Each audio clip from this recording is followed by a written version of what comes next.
Firecast, a podcast from MDM Publishing, brought to you in association with Asia Pacific Fire magazine, focusing on disaster management, fire protection, and the fire service. Welcome to this latest Firecast, where we discuss some of the big issues with the experts in the fire industry. Hello, I'm Paul Hutton, and today my guest is Shawn Bethel, Wildfire Mitigation Specialist and Director of Business Development for FTS, that's Forest Technology Systems, the global leader in fire weather networks. Shawn is a wildfire mitigation specialist and has had more than 20 years of operational wildfire management experience, combined with 15 years working in private sector with wildfire mitigation technologies. Shawn's role at FTS is to help demonstrate the many successes of weather monitoring, automated observation, predictive services and wildfire mitigation technology applications with land management agencies, and how they can be easily adapted for use in the utility sector, and how these situational awareness technologies can help reduce risk, increase safety and build overall wildfire resilience. So, Shawn, welcome to the Firecast. Thank you for the opportunity to join you today and talk about wildfire technology. Okay, so let's start at the very beginning then, please, Shawn. What is a fire weather network and how does it benefit wildfire operations? Well, Wildfire 101 learning tells us that wildfire behavior is primarily influenced by weather, topography, and fuel, or vegetation. We can observe the shape of the land, and we know that the big driver of wildfire spread is slope due to heat rising and preheating of fuels. And we know that weather plays a huge role in not only the dryness of the fuel, but wind speed and direction can determine where a fire will spread. And also by the vegetation, the fuel size, the type of fuel, like the tree species or fuel separation, for example, the spacing between trees. In any given landscape also plays a big role in where a fire will be in 1 hour, 1 day, or 1 week following ignition.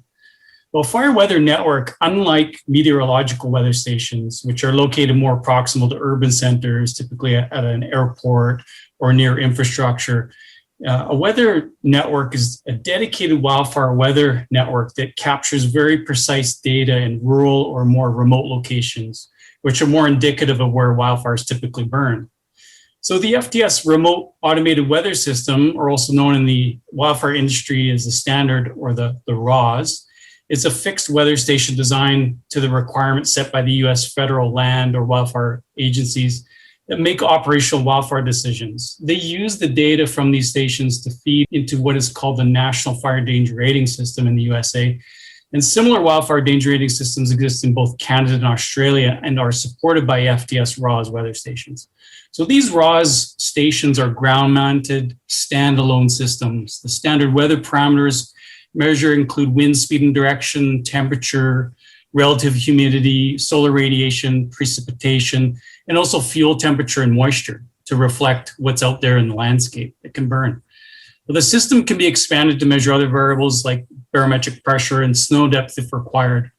But overall, the data is collected and transmitted hourly using geostationary operational environmental satellite systems, or GOES systems, as a requirement by wildfire agencies that cannot live with any interruption in the distribution of weather data. So they also require annual calibration of the sensor packages on these stations to meet the maintenance requirements. What they have in the United States is a national wildfire weather monitoring guideline. So in the United States, there are several thousand across the United States. It's several thousand globally. And in the United States alone, there are 3,000 stations actively providing highly accurate weather data to support wildfire mitigation operations. These stations can be deployed in remote conditions using solar power for up to 1 year without maintenance or interaction from any technician. And the National Fire Danger Rating System that is constantly being fed with timely data about the dynamic fire weather changes in our environment drives the operational decisions on resource allocations across state or federal jurisdictions, including decisions to import or export resources to another country. For example, Canada, USA, Australia, and New Zealand have cross-border resource sharing agreements, and they often share these resources on a regular basis, and actually more frequently in more recent years. I'd also comment that Mexico and South African resources have been shared in North America over past years. But the point is, with this National Fire Danger Rating System and the data that's fed into it, these decisions are multi-million-dollar decisions that ultimately not only protect the people and communities, but the frontline workers. They're on the front lines of today's aggressive wildfires. So you've got portable and compact weather stations, and you've got fixed site weather stations. What are the differences, and when would you use one against another? Paul, let me share something, similar to a lot of wildfire technologies deployed in the field today. These tools were developed in response to an operational need from the field. FTS was founded by a wildland firefighter in the early 80s. And so similar to how a wide range of aerial firefighting or fire management tools used both on the ground and in the air were developed, the FTS weather stations were born from a need 40 years ago to capture site-specific fire weather data for prescribed burning or suppression efforts on a large wildfire incident, for example. And in these harsh environments and remote areas, it needed to be very robust and continuously pump out very accurate and reliable weather data to operational people, both in the field or decision makers in wildfire management offices that make the expensive decisions about resource allocations, either pre-positioning resources or a preparedness strategy or more reactionary to suppression demands. It's kind of like what I call triage. The largest fire risk gets the closest available resource first. So to your question about the difference in the application between portable, compact, and fixed weather stations, the portable RAWS weather stations developed by FTS to respond to requests from Land and Wildfire Agency personnel that had access to RAWS data but required more site-specific weather data. For example, planned or prescribed burn or to manage a large-scale wildfire. In both cases, they needed the real-time weather data to give them more command and control of the situation. And by anticipating weather influences on wildfire behavior and the tactics and strategies that will be needed to manage the wildfire for control to prescribe burning or to just suppress it entirely. The compact weather stations, on the other hand, are designed to be mounted directly on utility infrastructure or really any infrastructure that's out in the landscape. For a greater density of fire weather data, for example, along sensitive utility transmission and distribution corridors, FTS supplies this configuration of weather station to provide greater weather data density and more precise granularity to support grid operations and mitigate wildfire ignition in utility areas of interest that may impact both their assets and the public safety. The standard parameters include all those measured by the fixed RAWS that I was talking about, as well as barometric pressure. And this data is collected and transmitted based on customer needs. But typically we find our customers are transmitting it every 5 to 15 minutes using cellular telemetry. So this I call it near real-time weather data, enables near real-time weather alert functionality.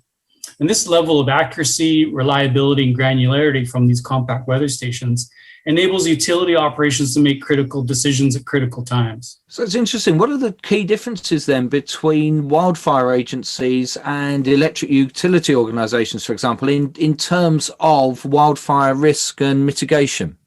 Great question. Similar to wildfire agencies around the world that have varying levels of wildfire management program developments, not all are created equal, but tens of thousands of electric utility companies ranging from investor-owned utilities to small, medium jurisdictional utilities, public utility districts, consumer-owned electric cooperatives, and everything in between, they all have a wide range of wildfire risk and associated stakeholder engagement and or access to the funding to first understand what level of wildfire risk they're contending with, first and foremost, and what I like to call knowing your wildfire workload.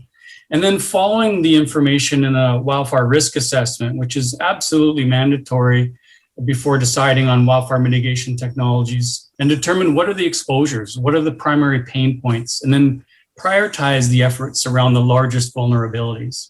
Utilities have spent billions over the past several years in not only litigation payouts, but investing in creating grid resiliency and improving their wildfire mitigation planning strategies and tactics. And in more recent years, this includes acquiring modern situational awareness technologies. I read an article in an electric utility industry publication recently that reported electric utilities will invest an estimated $11 billion on wildfire prevention in 2021. This is encouraging.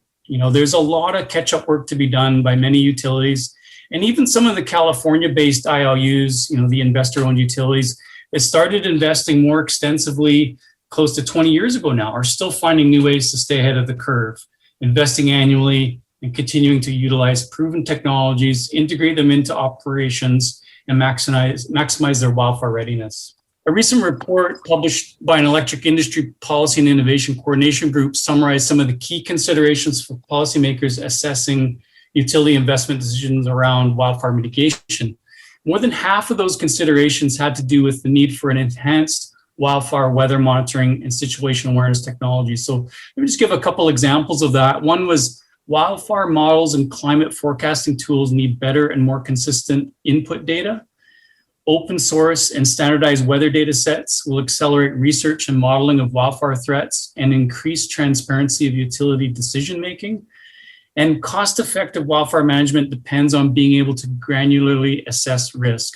So what we're discovering in FTS, to get back to your question, at FTS, we're learning through our conversations with these utilities and their wildfire mitigation planning personnel that they need to move quicker. And they're open to learning about how FTS can readily leverage 40 years of wildfire technology experience towards helping them fast track by investing in their own dedicated fire weather network, turnkey scalable technologies that can be attached to existing electric grid infrastructure like transmission and distribution lines that are already cross-weaved across the landscape. And simultaneously, they can tap into readily available fire weather data from their local wildfire agencies in their areas of interest and start making sound decisions. When it comes to deciding to conduct, a very contentious issue is public safety power shutoffs, for example, or to not shut off the power to customers that are more deeply impacted by not having power. For example, essential services or emergency service organizations that need to respond to incidents, or to isolate the power shutoffs to specific areas where the risk is much more critical than others. We've all seen the media imagery of some devastating wildfires on the news, and we've read about the associated litigation fallout with some of the electric utility companies out there. And so there's definitely a heightened awareness of the need to invest in wildfire mitigation technologies. Public utility commissions in Canada, United States, Australia, they're all placing an increasing regulatory pressure on the utility companies to prevent and better respond to wildfire threats, to become more wildfire resilient and protect the local communities from wildfire. And in the case of California, they need to report out on a regular basis what exactly they're doing, submit progress reports on their wildfire mitigation plans. So it stands to reason that they would need access to this, critical, timely, sensitive, and accurate weather data. What other technologies are there about then, please, Shawn, that support operational awareness for wildfire agencies or indeed utility companies that are involved with mitigating wildfire? Well, I've been talking about elevating situational awareness by knowing more about weather and its impact on both the wildfire and the fuel it burns in its path. This situational awareness is further enhanced by FTS wildfire pan, tilt, zoom automated camera systems, which include real-time visual data of wildfire events, of the infrastructure or assets and vegetation in the electric utility corridors, for example. So these automated camera systems, placed in targeted locations on existing utility infrastructure, can add a lot of value to reducing overall wildfire risk in service areas. Ideal locations include areas where a significant and underobserved risk of wildfire exists in combination with electric utility assets and infrastructure. A further benefit to these systems are that they could be used to perform vegetation management or analysis in transmission corridors. These are areas that can create new fires. So potentially saving the money on the labor costs by not requiring personnel to visit these remote locations and to do the on-site evaluation of vegetation encroachments adjacent to electric lines. And these are lines that are sparking new wildfires, unfortunately. So now instead of sending people out there, they can instead be monitored by automated camera systems, utilizing assets already in place at key strategic locations in the rights of way, as I mentioned, and just more greatly simplify the installation and reduce the overall cost. The FTS PTZ cameras live stream in high definition at the highest frame rate possible, and there's a full 360-degree pan, tilt, and 40-time optical zoom for each camera.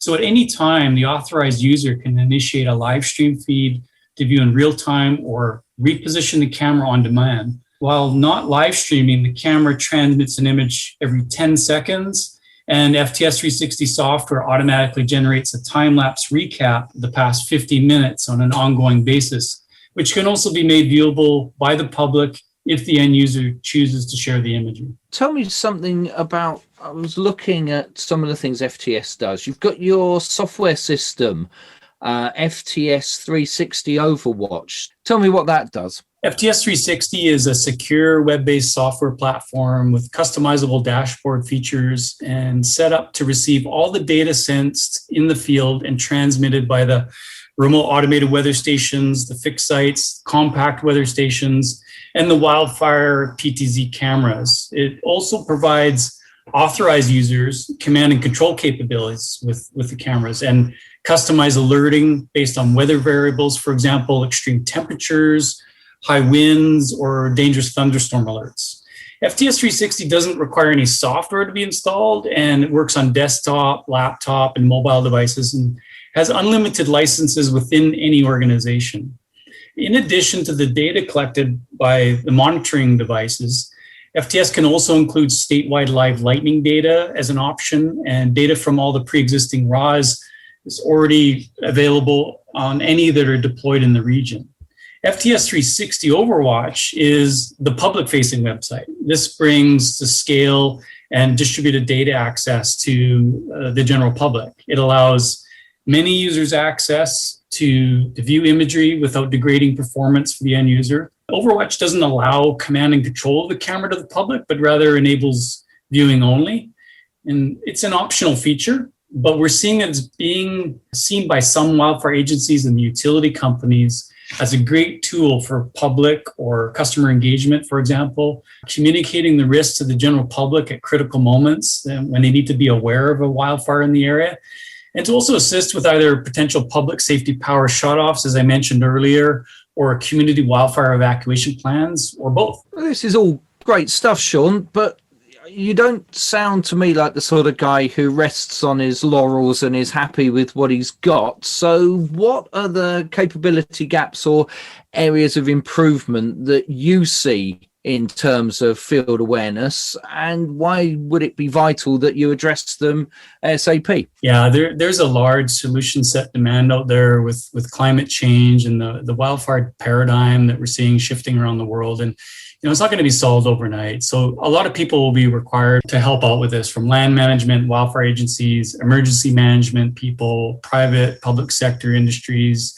like electric utilities, working with academic institutions, researchers, industry professionals, all working together to gather more information and look closer at available and emerging technologies provided by manufacturers like FTS, and engage with the tech vendors, all of them out there, to find out what solutions are there and what's viable. We need eyes on these natural areas at risk to wildfire more than ever before. During my wildfire service career, we relied extensively on aerial detection, especially after a lightning storm came through or there was increased public activity in the area of elevated fire danger potential. Aerial detection's always been there, and combined with increasing aircraft in our skies, both from civilian or commercial flights that they do report wildfires, and the public agency contracted missions for wildfire, all augmented by drones more and more nowadays. The fact remains that these observation platforms will not always necessarily be in the right place at the right time. The aircraft have a fixed range. They need to go for fuel. Drones, for the most part, require pilots and still require line of sight. So they're not quite yet, far-reaching detection platforms that we'd like them to be. And then due to civil aviation regulations, restrictions, and operational limitations on beyond visual line of sight, or BVLOS, the drone missions can't always detect new wildfires and observe existing ones when we need them.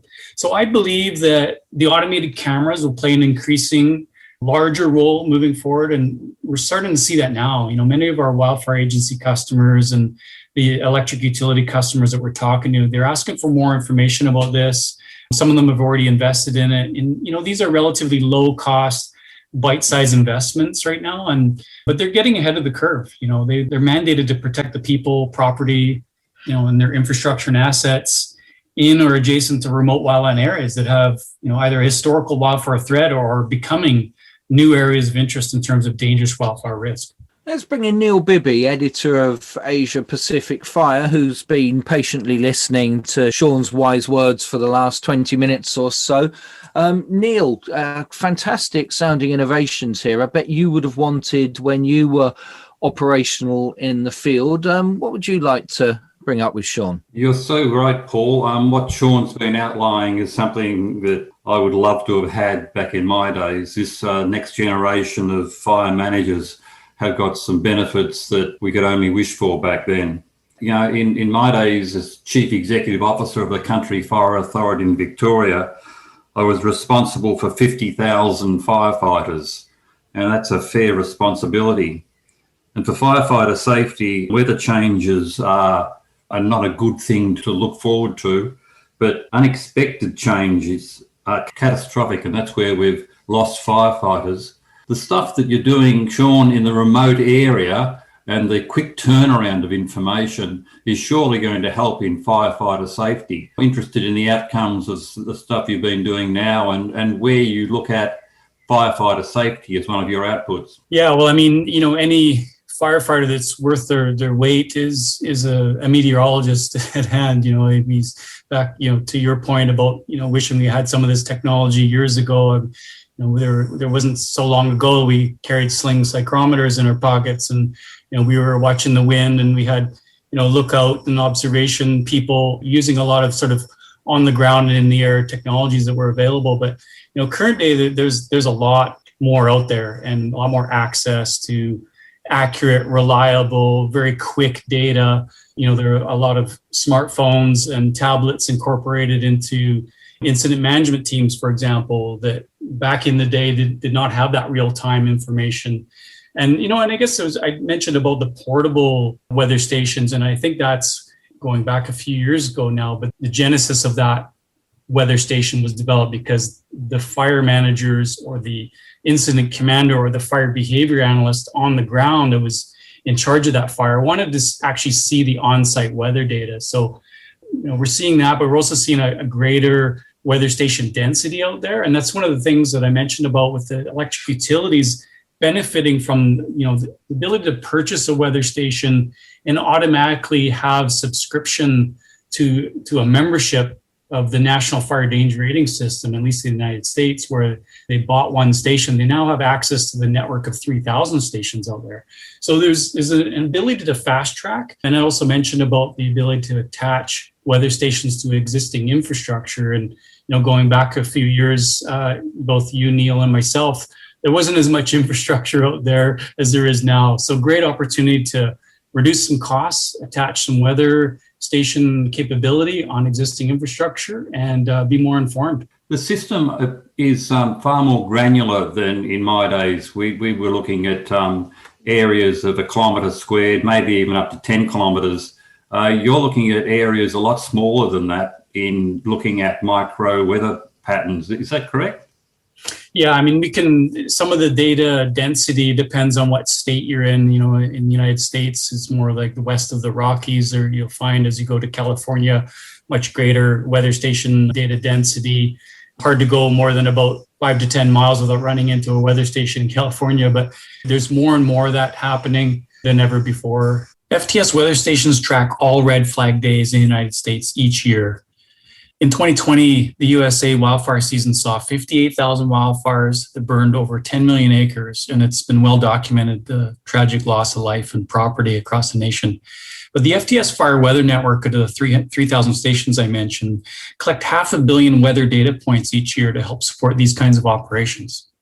It's one thing to gather that data. It's another thing to have it sent out, distributed, and analyzed, and then given that feedback to people that are on the ground. And you know, when I did air attack roles, managing aircraft, one of the requirements to become an air attack officer was to become a fire behavior analyst, or at least take the national accredited course. So you essentially had to understand and know weather and understand all that's involved in the weather of the site you're going to before your skids off or wheels up to attack with aero firefighting tactics.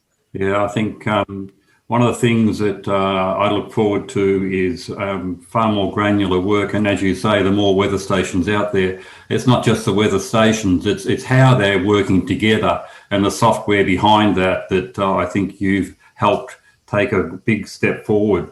The other area that is of concern for firefighter safety and also looking at extinguishing fires rapidly is during a dry lightning storm. Here in Australia, dry lightning storms are the cause of a large number of fires. I noticed you've been doing some work in lightning detection. Yeah, FTS is part of AEM group of companies. AEM is Advanced Environmental Monitoring. So we're a group of 7 companies. FTS is the leader in wildfire weather monitoring. We have 4 hydrology companies, US-based. We have Lambrecht Mateo in Germany. Davis Instruments out of California, one of the largest weather station manufacturers, primarily focused on the agricultural sector. And one of our sister companies is Earth Networks. Earth Networks is a world leader in lightning detection systems, dangerous thunderstorm alerting. So we now have, across our group of companies, the Advanced Environmental Monitoring Group, including FTS, a much wider scope of product offerings. And as you mentioned, Neil, access to live lightning data, tracking lightning events, cloud to cloud for sure is important for aviation, but the cloud to ground lightning is critically important. Earth Networks tracked over 400 million lightning impulses, and 30 million of those were cloud to ground lightning strikes, according to their 2020 annual lightning report. So if you look at every one of those 30 million lightning strikes, each one of those could be a potential fire ignition in these remote areas, as we talked about with the climate change and the dry fuels and the conditions that are there, just ripe for a wildfire taking off more quickly than usual. And, to your point earlier, we talked about having that weather data in the field. And going back a little bit, we always looked at 30-30 crossovers, 30 degrees Celsius and 30% RH. In any group of days in succession with those kinds of conditions, you had your fire weather. But with the weather stations and both portable, the compact and the fixed, we're now with the software capability going to mobile devices able to give alerts on weather thresholds. You can get a ping or an alert on your smartphone saying, we've reached 30 degrees Celsius, or we've reached that single digits relative humidity, or the wind speed and direction has just changed, and we've got a really dangerous situation on our hands. Lots of opportunity to get real-time information pinged out there to operational people on the ground and in the air. The key word there is real time, and it looks like the future is going to be making it more and more real time. Thanks, Neil. That's Neil Bibby, the editor of Asia Pacific Fire, joining us on the Firecast. And I'm just going to wrap up because we're nearly out of time now. Shawn, picking up on what Neil said about the future, where do you see the future of wildfire situation awareness going? How do you see the technology evolving to meet the demands of a world that is increasingly at risk of wildfires? Yeah, thanks, Paul. It's a loaded question, and we're short on time. I don't know if I could squeeze it all in, but I'll try. I'll definitely say that, artificial intelligence and machine learning, I'm hearing that more and more, especially in the electric utility industries. And, we're seeing that there's still much more work to be done in these areas. Until these technologies like artificial intelligence, machine learning are fully elaborated, it's going to be difficult for us to hang our hats on, preventing and mitigating wildfire threats to the general public. When these technologies are proven in the field, they'll definitely have their place in wildfire realms. And who knows what else will be out there and available by the time they're proven, mature products in the wildfire industry. But, time will tell. But, between now and then, however, we need to look at the amount of wildfire experience that's being drained from a lot of the organizations through retirement and in some cases failed succession planning practices for some wildfire agencies. We need to rely more and more on imagery than ever before. So, seeing the wildfire conditions and the wildfire behavior in the landscape is not always so easy to obtain. So, with ever expanding populations resulting in, wildland urban interface, all within wildfire ecosystems, we're often seeing new wildfires being reported more on Twitter and social media platforms and conventional methods like, phone reports. But we're certainly seeing the large events via television media outlets, and this is simply a byproduct of more people out there, but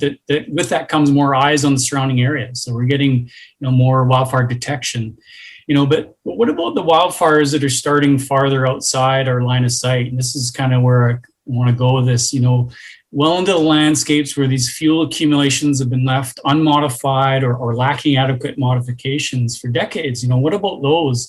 What about the climate change that's unprecedented? Like in the last 5 years, it's just been an amazing difference to what it was 10 or 20 years ago, where we used to see more of an El Nino, La Nina cyclical, like 3 to 4 year or 4 to 5 year cyclical pattern. We're seeing every year, annual devastating wildfire, cumulative drought. Fire seasons are longer. California has officially gone to 12 months of the year. Here in Western Canada, we're seeing much longer seasons, more dramatic increases in, the fuel that's there to be consumed. Cumulative drought. We have forest pest infestations that are plaguing our wildland areas, killing the trees, contributing to long-range spotting, which is a huge problem in, as far as containing a wildfire, we've seen long-range spotting up to 10 kilometers away from the original fire.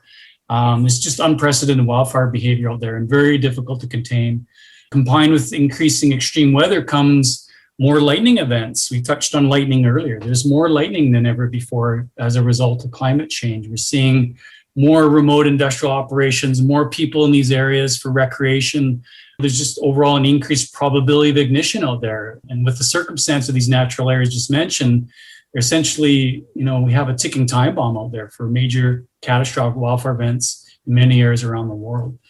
So for both wildfire agencies and electric utilities, I see, increasing deployments of a mix of fixed weather stations, compact and portable weather stations serving as infill stations, more automated wildfire cameras in targeted locations on existing assets like communications towers, distribution poles, transmission towers, to increase situational awareness. And really, we talk about situational awareness, but what we're trying to do in creating situational awareness is create a common operating picture for the people that actually respond to the fires, wildfire agencies or electric utility people, to more effectively mitigate the threat of wildfire and enhance wildfire outcomes in the local community.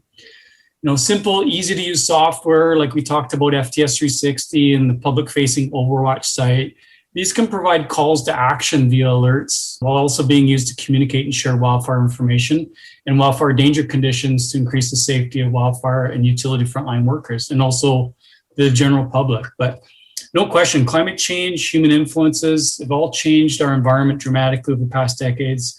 We're seeing an increase of the human-caused fires, and it's really quite sobering. So, we have a lot of work to do. We need to adapt to the environment we live in, which includes adapting along with the wildfire ecosystems that have also existed and adapted over millennia, long before we settled on these Aboriginal lands. And we just need to start using every means available, including technology, more than ever before to try and catch up. Shawn Bethel, Wildfire Mitigation Specialist and Director of Business Development for FTS, the global leader in fire weather networks. Thank you for joining me on this latest Firecast. Thanks for having me, Paul. I appreciate it. And that's it for today's programme. Thanks again to Neil and to Shawn. Thank you for listening, and we'll talk again on another Firecast very soon. Firecast is produced and presented by Paul Hutton and is an MDM Publishing podcast in association with Asia Pacific Fire Magazine.